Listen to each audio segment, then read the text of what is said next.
Hey guys, thank you very much for coming.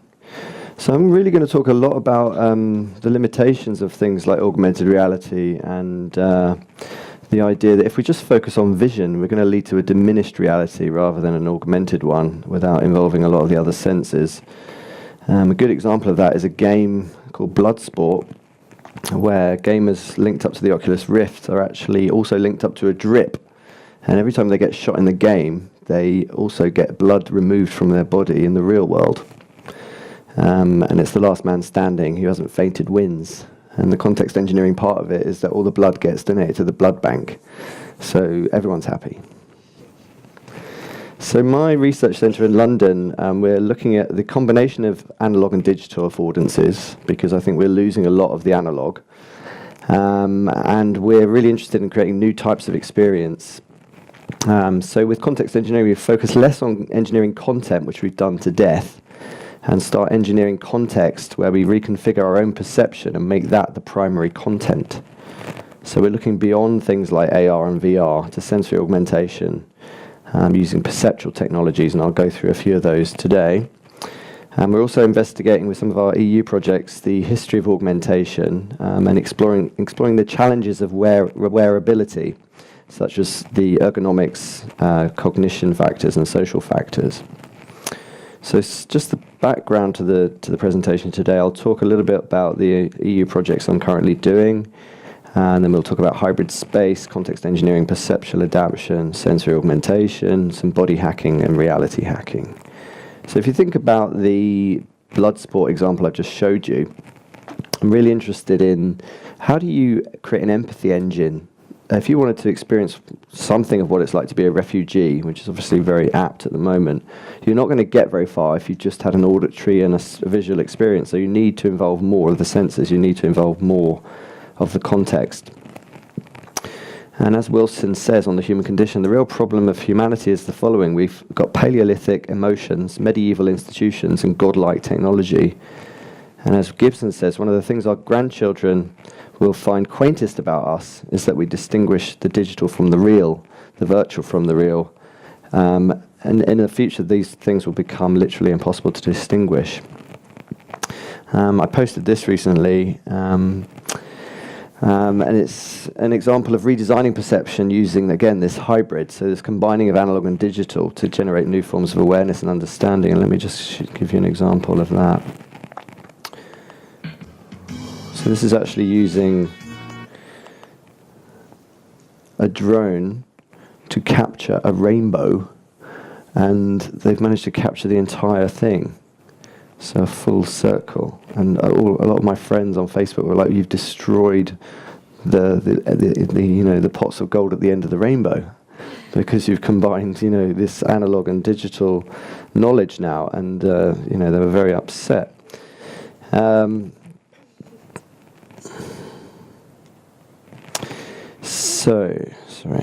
So this is my, we've gone over that. So this is the institution I'm based at in London, Ravensbourne. It's right next to the O2.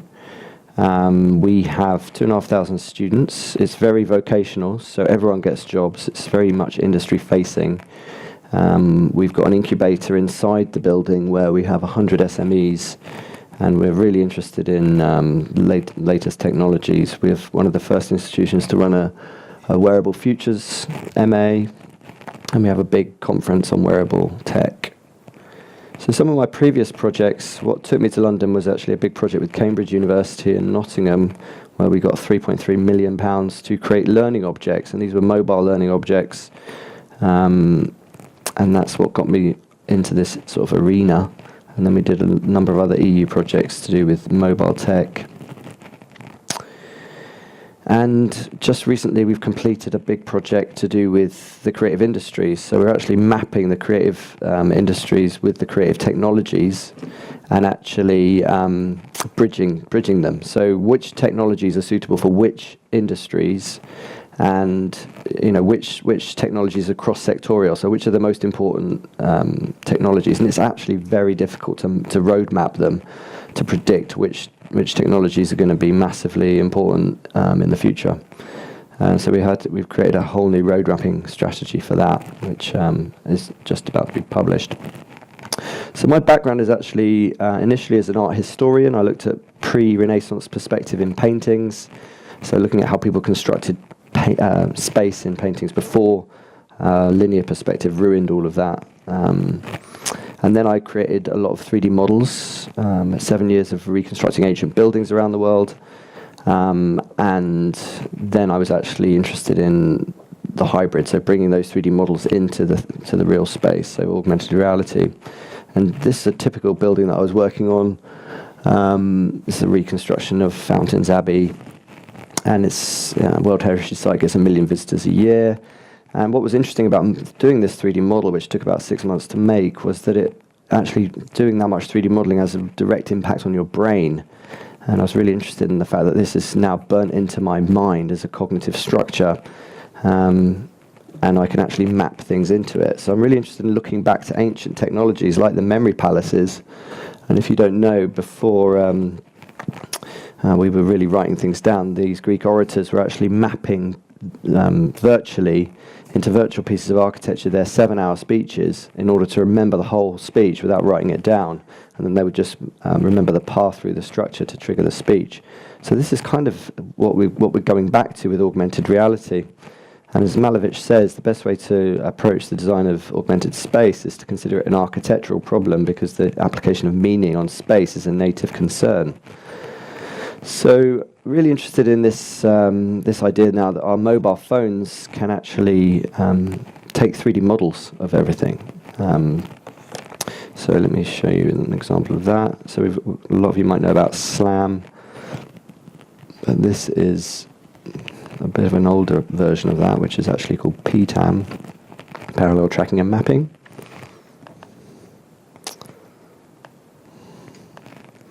So this is actually a demo by George Klein, who was at Oxford at the time, he's now at Microsoft, and all he's doing with his mobile is just scanning his desk, and the computer vision algorithm is actually tracking all the edges and all the objects on the desk and making a 3D model on the fly, just with his, I don't know what iPhone version this was, but a very low edition. And then you can actually have very good tracking and very good attaching of your 3D data to that 3D model.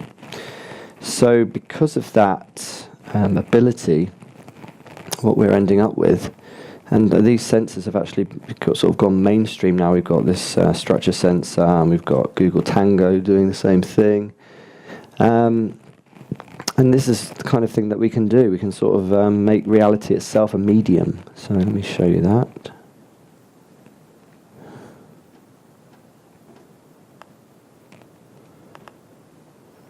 So we all know with augmented reality that this was kind of the information bubble world, which didn't really work because we didn't have good tracking. So you'd have bubbles not really sort of having anything to do with the objects they were trying to augment. But using this SLAM, or parallel tracking and mapping, we can actually take models on the fly of the real world and start to make those live augments. So we can start to manipulate the real world in real time. So this is reality as itself becoming a medium. So the city becomes a collection of malleable 3D models. Well, this example from Google Deep Dream, which again is a computer vision algorithm that is designed to detect faces and other patterns in images with the aim of automatically classifying those images using a neural net. And let me just show you an example of that.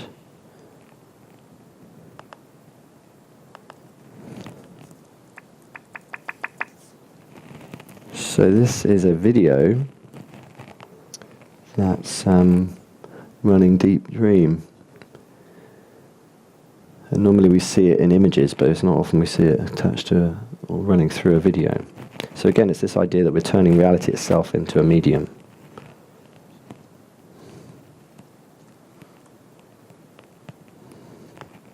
So one of my big projects at the moment, we've just got 3 million euros to, we got 3 million euros to do a wearable experience project. And we're trying to create a new form of media called wearable experience. And if you can imagine a surgeon doing surgery, we can now map, if you think about the stuff I've already shown you, we can now map the surgery in real time, make a 3D model of it on the fly, and we can also map the surgeon, so we can map his head movement, his eye movement, his hand movement, and his finger movement, and make a model of him.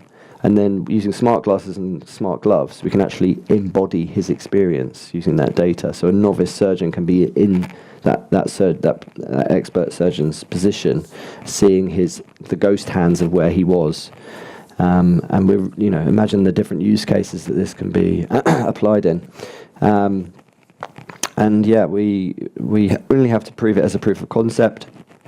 And we've got working with a number of interesting use cases. We're also creating a number of standards, an IEEE standard for augmented reality learning experience modeling. And one of my friends, Mark, he's actually doing a project called Seeing Eye, and he's got 1.2 million from Red Bull pounds to actually wear the Oculus Rift for 28 days. The world record, I believe, is 4 days. And what he's going to do is he's going to be actually wearing somebody's experience, because he's going to look through somebody else's eyes for 28 days and listen to their hearing. So he won't have access to his own eyes or his own hearing for 28 days. He's not going to be able to take it off. He'll wear it when he's asleep. He'll wear it in the shower. So it's going to be an adapted Oculus experience. So obviously the importance of ergonomics is huge. And if you think about the WeKit project that we're working on, there's two parts to it. So there's the experience capture, and there's lots of messy parts to this in terms of, the fact that we don't really have good battery life. He wants, because it's for TV, he needs it in 4K, but the person actually capturing that experience they've got to wear glasses with cameras on the glasses, and they just got to go through their normal day.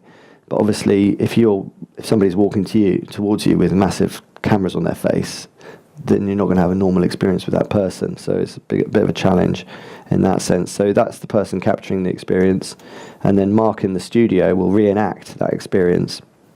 Again, we've got issues with overheating, we've got nausea issues with the Oculus, which I'll talk about, and we've got issues of focus, because if your eyes are focusing on one point of view the whole time, you'll burn them out. So Stanford have actually come up with this term called the Proteus effect, and it's talking about this idea of embodying many different self-representations. The evidence that inhabiting another's perspective can change behavior comes in part from these VR experiments, and I'll go into those as well. The brain is so easily tricked precisely because it has spent a lifetime in its own body. It builds models of the world instantaneously based on lived experience, namely that the eyes are attached to the skull.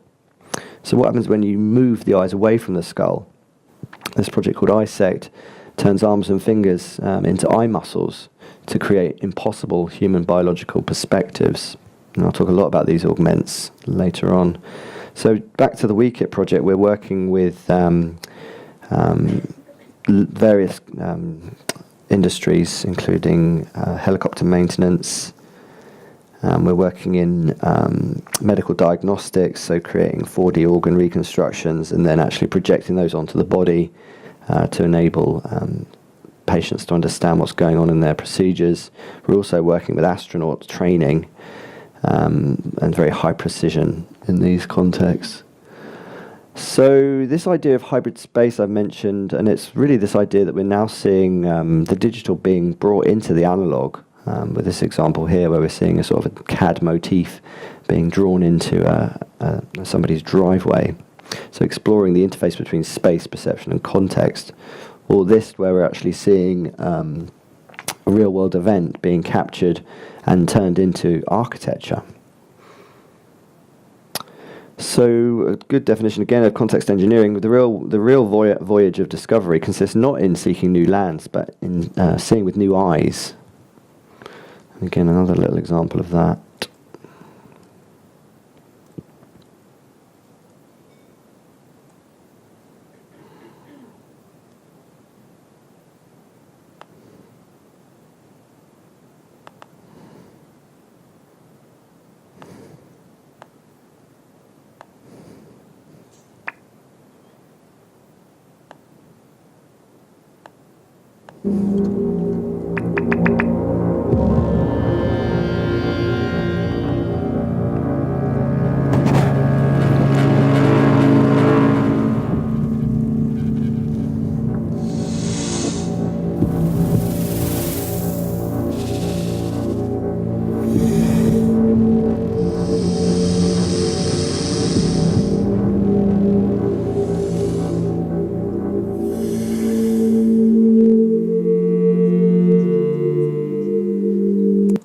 So as you can see there, this using eye tracking, what's going on is that the person staring at the actual person, the dress is actually becoming conscious and displaying that gaze to the wearer.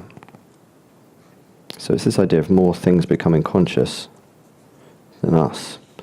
And another example, which I love, is this idea of, and again, think about this context engineering idea. If you can introduce a piece of content into a context that totally transforms the context, then that's context engineering. So these smart condoms actually turn colour, change colour if you've got an STD, obviously transforming context very quickly. Or this idea where we actually put one context entirely within another context. So this is where preschool was introduced into a nursing home, transforming both contexts radically. Or this in Berlin where, I call this conversation spacification, where everyone becomes 2 meters tall in the context, just to subvert height-related impressions. Obviously it would help if they didn't see the stilts underneath their feet in order to do that. Or this where we can actually become dolphins, so we can actually be inside the context of a dolphin and experience the motion that a dolphin would actually go through. Or this, for instance, I've just found this on the news, where a pensioner plans to cross the Atlantic in a homemade whale. And one of the interviewers was asking, what happens if another whale thinks that you can mate with it as you're going across the Atlantic? And a friend of mine has just come back from LA, and he said his comments to this picture were that this is indoors, in the desert, at midnight. If someone hadn't forewarned me, I would have completely lost it, as they say. Context engineering on steroids. Or this where people accidentally dress like their surroundings. There's a whole website on that. From India, we've got this idea that people are actually training the roots of trees to create bridges. So again, actual context engineering or integral ecological engineering. And a really nice example is context engineering our perception of time.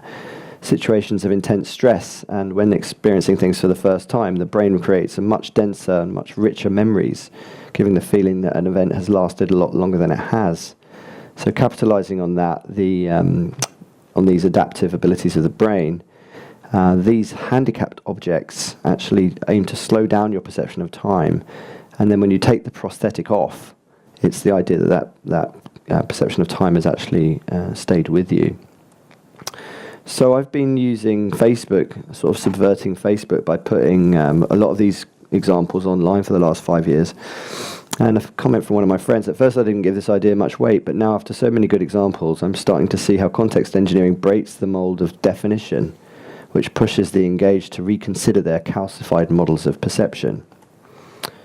Or this, to overcome the fictions and oppressions that are socially persuasive, we must not stand in resistance, but in invention. That is to say, we must invent and become new ways of seeing, being, and expressing the actual potentials of our collectivity. So another great example is this headset, which gives you 360 vision within 15 minutes. And I've worn this device actually for a week. And it's quite astonishing how quickly your brain adjusts. How it works is it takes a 360 input, squashes it into 180 degrees, and your brain is like, well, that's great, why didn't you do that before? So what does it mean when you have this new visual system? What does it mean for sport, for instance, when you can see behind you the whole time? Imagine it just generally in your everyday life. They've already created this sort of headset. This is a clunky version, this is an old one now, but they've got versions for cyclists, for instance, to avoid getting killed by the blind spot. It's a nice project that one of my colleagues highlighted to me recently, which is called reverse blinking, which presents the world to us only through blinks. So when you blink, then you see the world. which investigates the relationship between photographic inventions and the natural way of seeing, the biological way of seeing. Through this, the real world becomes unreal. So I'm really interested in, obviously, how far can you push this. I've spent a lot of time working in Japan, in Keio and Tokyo universities, and their cyber labs there. And one of the projects they're doing is actually with glasses again, whilst you're eating your food, increasing the size of it or decreasing the size of it in order to trick the brain into thinking that you're eating more or less than you actually are. So if you're very obese, then you want to eat less, and if you're very anorexic, then you want to eat more, but not know that you are. So another idea of brain augmentation or brain hacking is this one.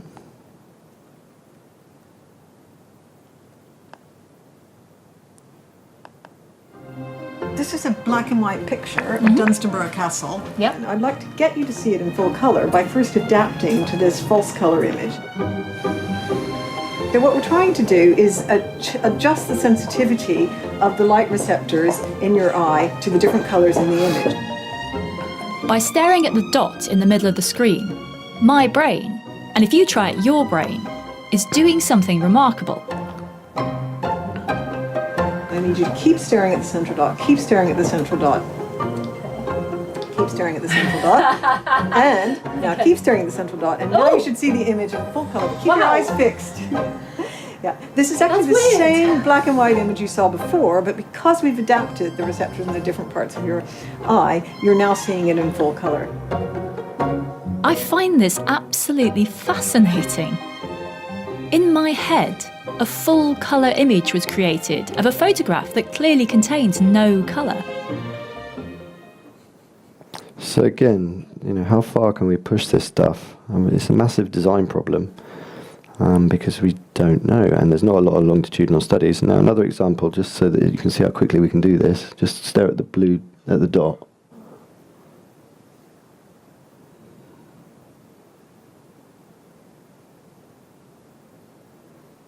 And again, it was a black and white image all along. Also, our displays will adjust contextually to our vision. So if you will be able to no longer need your glasses because your display will adjust to your prescription.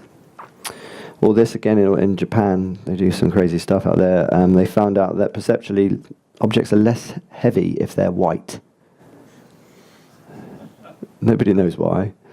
But they're using augmented reality to put, and obviously if you go in the gym, everything's black, all your dumbbells are black, so they're projecting white onto the dumbbells to make you lose, maybe do more pulls. They've done scientific papers on this. All this, there's new examples of this as well, but this is feel space. It's a belt you wear, and it enables you, using magnets, to know where magnetic north is. And after 5 weeks of wearing it continuously, you constantly know where magnetic north is, so it gives you a new sense. So I'm really interested in this. There's a great conference coming up in California which is called AWE, and they're looking at superpowers. How do we create human superpowers? A colleague in City University, Adrian Chuk, he's created augmented taste. So you put your tongue inside your mobile phone and you can actually taste your meal electronically before you get to the restaurant. He was also created a kissing app. It's disturbing. Or this, from MIT, called the Wristify, where it perceptually and locally cools or heats you up. So it's like your own personal air conditioning system. So what does it mean if we can all adjust our own temperature? What does it mean for air conditioning in architectural settings, for instance? This is what it looks like. And this is, again, another example where we're cross-fertilizing the senses of taste and smell to re-engineer a whole new range of experiences. So it's actually pumping out aromas as you eat to create a whole new range of taste and smells. And this is a great example from China where we're actually, and brilliant sort of summary of what context engineering is, reimagining what already exists and using perspective to shape reality instead of changing reality itself. So again, this is looking at the idea of perceptions of beauty and actually changing with these convex and concave mirrors somebody's features.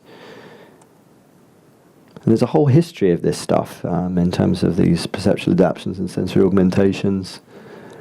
And we can also, deplete your senses. This is another example of Walter Pitchler, who's sort of critiquing media in the 60s using these devices. Or Lygia Clark, who actually created these goggles to break up participants' vision in order to create novel forms of dialogue. And this is a nice example, a decelerator helmet that actually slows time down in real time. And the RCA, with their IDOS outcomes, did the same thing with their two prosthetics, one for hearing, one for seeing. And as they say, what if we had the same control over our senses? What if we can adjust our senses in real time? What new experiences could this make possible? And again, this is what the decelerator helmet's like, so you can actually see traces in your real vision. Again, this is an older project, but it's this idea that we can start to look at biomimicry and actually what goes on in nature and what goes on in insects and hack into their vision. And this is another example where the question is, what can we learn from entering an animal's perception? Can we create augmentations like hyper-stereo vision, expanded peripheral vision, or this 360 vision that I've talked about, which may well help us to enhance our cognition and our training and our performance. And my core research really addresses why we may not be able to adapt to these visual systems and these new contexts. So again, huge design area. So moving on to hearing, I'm really fascinated by this bionic hearing, which is a set of earbuds that you wear, and it enables you to actually context engineer your sound. So you're able to actually delete certain things like babies crying or your partner snoring, but the rest of the sound is still there. And it works by actually capturing incoming sound waves, processing the audio in real time, and playing it back in your ear without any perceptible delay. Incredible. Well, this actually called ambient addition, which simply takes the sounds of the sounds around you in the environment and actually makes music out of those sounds. And this is I was at Resonate in Belgrade last week. This is a project that was demonstrated at the RCA. And it's taking advantage of a natural process, and the natural process is our hearing gets worse as we get older. A child can actually hear up to a frequency of 20 kilohertz, but at the age of 8 it's already being reduced. So this device actually, a child can hear I think 5 different sounds in this device, but an adult can only hear 1. So it's again this sort of using the context to get the content. Another example, MindSong, it's an app that turns your brainwaves into music. So it's to help you with your mood. So if you start to calm down, the music will turn into silence. And I'm really, like I mentioned right at the start, I'm really interested in different forms of context and we know about wearables, we know about all the visual stuff, but what about hearables? So RJ, DJ, we believe that in the next few years, ear tech will have a higher impact in our society than viz tech. Headphones will increasingly be equipped with sensory hardware and eventually evolve into hearables. I don't know whether any of you tried this app when it came out. It had a massive amount of downloads, 6 million downloads. When Inception, the film, came out, this app, fascinatingly, was looking at this whole context engineering idea, because you had to be in a certain context to get the content. So you actually had to be in a party. The microphone was on listening to the context you're in. If you're in a party, then it would release content. If you're in China, it would release content via the GPS. And various people have been using it, like this scriptwriter using it to get him into a state of writing using the environment that it generates. And there's loads of these hearable tech coming out. I'll give you a little example here.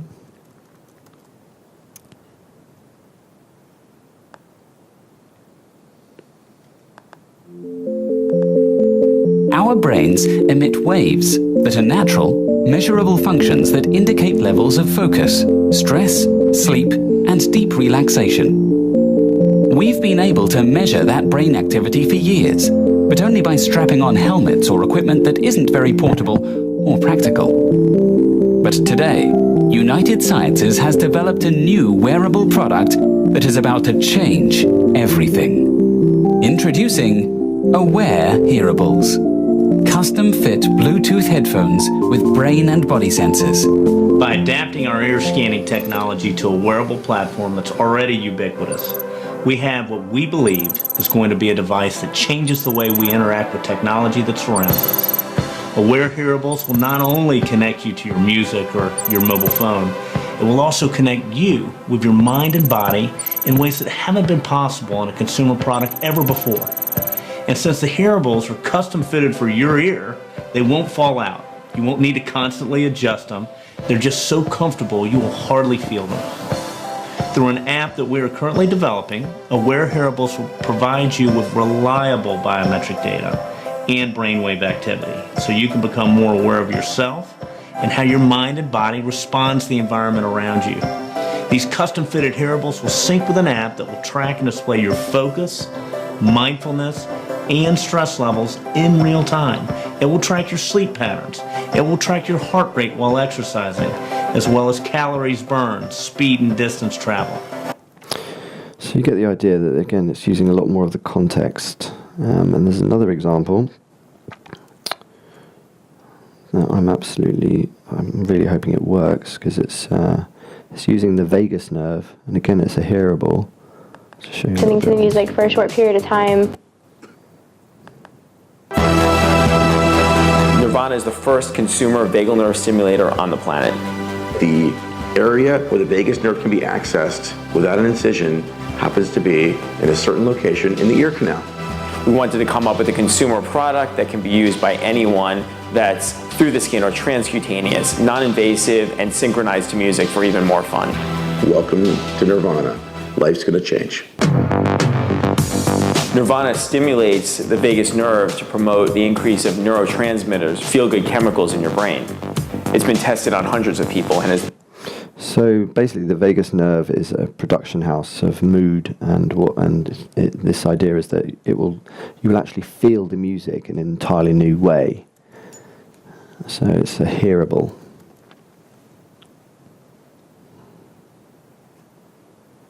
And that's the site. So it's creating entirely new ways of experiencing sound. So back to the work, the visual stuff. Obviously, everyone knows a lot about all of these things that are coming. I'm really fascinated by how cheap they are, and people hacking Google Cardboard and then making a better version of it, outdoing Google and then kickstarting it, for instance. But what happens when you actually start to combine these technologies? At our place, we were combining the Oculus with the Leap Motion. This is one of our postgrads. And it was crazy. I mean, it's the first time I've actually put my hands inside the virtual space, and I'm literally looking at these hands in they're in this sort of new space. And I was actually in Japan looking at this problem of people tuning out of society and actually just going into a gaming environment and then no longer being in society. And you can imagine it getting a lot worse when we can actually hack up, put body sensors together with the Oculus, and then you're literally inside the game. A really nice example is this tilt brush, where we're actually able to paint inside these new spaces.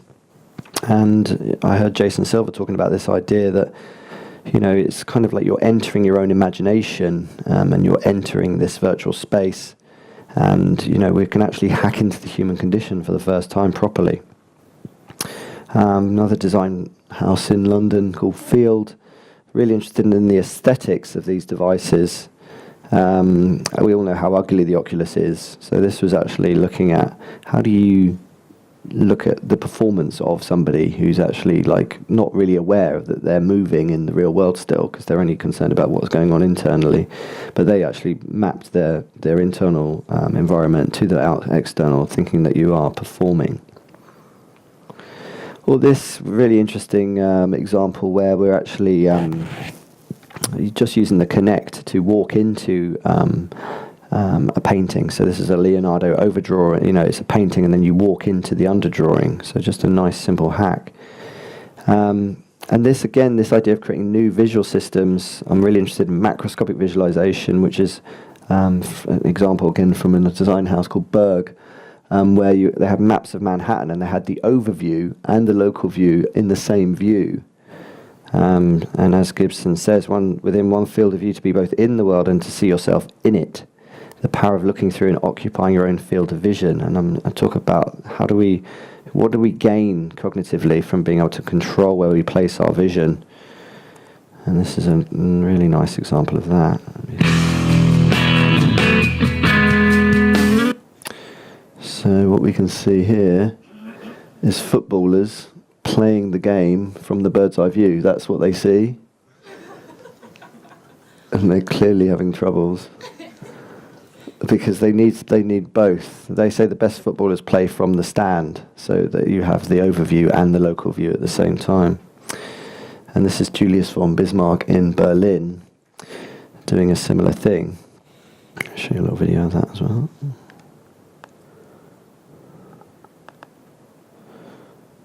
So he's there, and he's got a balloon with a camera in it, and the camera's looking down, but obviously because it's a balloon, he is having perceptual troubles as he wanders around Berlin. A bit like the footballers, not quite steady. But how long can you do this without your brain having a problem? It's a big question. And what are the benefits? That's the key part. So this is actually a really nice thing. I haven't got much time, but this actually is, again, an experiment at the Karolinska Institute. And what they're doing is actually putting, say, the Oculus on, and they're linking it up to two cameras, and the cameras are then placed behind you. And you're looking at this person going, who's that? And it's you. But your brain has gone out of body, because your brain's always saying, where am I? Looking at all your senses, where am I, where am I, where am I? And because there's no peripheral vision in these goggles, then your brain's tricked into believing that you're not where you are. And you can do a similar thing. This is to be another lab, Barcelona, and they just swap the input of the Oculus. So basically this person's seeing through this person's eyes, and they are then telling each other where to touch. So actually, if they match where they're touching themselves, then they literally sync and they go into the other person's body. So body swapping. Or this Oculus game where we can actually become a 2-year-old child and see things from that perspective. And again, in Japan, I was looking at this idea of, actually, the professor in army I was working with 20 years ago strapped a camera onto his back in order to actually see his skiing technique as he was going down. So if you imagine most car games, you can actually go out of the car. He was going out of his body in order to see how bad his technique was, and it was bad. And this is their teleexistence system in Keio University. And again, you put on the gloves and the headset, and you literally enter a robot's body. And this is me in the lab checking out the system. And it's crazy because you look to your right and you're sitting there next to yourself. And Professor Inami said he tried this device on, and it was immediately, he changed his career. Like, he was an engineer and he just stopped and went into VR. And Olaf Blanka, he's reliably found that if you give a small amount of electricity to the left or the right angular gyrus, you create out-of-body experiences reliably. And all the materialists go, well, that's just proof, isn't it, that consciousness is just an epiphenomenon of the brain. I happen to completely disagree, but I think this is a very interesting bit of research. And we've got things like the passenger helmet. This is very old school in the 60s. Again, we're using these sort of transcranial stimulations, very small amounts of electricity. But what they found is actually if you do that during REM sleep, and there's lots of these devices coming out, you can reliably create lucid dreams. And another piece of technology that's actually enabling lucid dreaming is a nootropic or a smart drug called galantamine, which again, if you take during your sleep, will give you lucid dreams. So empathy engines, going back to this idea, how do we really create an empathy engine that would make the rich, for instance, feel as if they need to distribute their wealth? We've got experiences that we can actually create schizophrenic experiences now, and this is a brilliant example of just how far we can go. Really interested in all these social benefits, looking at, for instance, post-traumatic stress syndrome or phobias, addictions, autism therapies. And yeah, really, I'm coming to the end, but this is, again, depression. Let's not solve it chemically. Let's look at technologies that can actually do so. This is magnetic stimulation. And what are the challenges from some of the stuff I've shown you? If you actually look at the issue of your phone being able to take 3D models of everything it sees, it's going to be the same with glasses. Your glasses you won't take pictures anymore, you'll take 3D models. You'll take a picture and it'll be a 3D model. And it'll be the same with your glasses. Your glasses will constantly be taking 3D models of everything, and with the processing going up, you'll get to the point where you can actually augment what you see. So you'll be able to delete things in your field of view. Say you don't like men, you'll be able to delete them, and you'll be able to put monkeys in their place reliably. Or you'll just have a sign saying, avoid this space, it was a man. Or if you're a racist, you can term people white, for instance. So it's a big issue. I mean, what does it mean when we're able to actually really context engineer what we see and what we're doing? When Google Glass was around, Google actually patented this gesture. They own that gesture. Obviously, in Europe, they would never allow such madness. But Google Glass is currently dead, but apparently being revived. Or this, the McCulloch effects. If you stare at these images for up to 30 minutes, they will affect your visual cortex for up to 3 months. So don't look at them. Or Stellark, who says quite reliably that, and quite obviously, that our bodies are limited, and we need to be aware of those limits. This, actually, a neuroscientist went into a 3D film, and he was stereo blind his whole life until he saw this movie, and then his whole visual system just clunked into place, and he could see again normally. Or this, the Tetris effect, where it fixes the lazy eye problem. Who knew? And we don't know a lot of the time what these technologies will do to us. And as McCulloch says, it's we create our technologies and our tools, and then they create us. And just to finish off, the nausea problem that everyone knows about over the Oculus, they found if you don't really see your nose because your brain sees it so often that it just gets rid of it. But if you put a virtual nose inside the Oculus, your brain still doesn't see it, but it gets rid of the nausea because your brain has something to lock onto. So to conclude, I've been sort of talking about this whole range of technologies, and I'm really interested in going beyond the corporate. I've shown a lot of sort of very bespoke hacks, but our expressive range and behaviour is increasingly predetermined by the digital tools, techniques and devices that we use daily, and the interests, experiences and values of those big corporations that create them. So how do we subvert that? How do we also take advantage of the plasticity of the brain and the plasticity of the senses to evolve perception and cognition? And there's a fundamental problem of this technocentrism, where we don't look at the human need before we look at the technologies that are enabling those needs to be augmented. And to what extent can these hybrid technological devices of often prosthetic alienation help us to reconnect to ourselves and to the surrounding environment? And I've mentioned a lot what is the importance of immersion and context for overcoming the human condition. If you want to add me on Facebook, I use it as a blog to basically put all of these ideas up there. So feel free to do that. Feel free to email me and let me know if you've got any questions.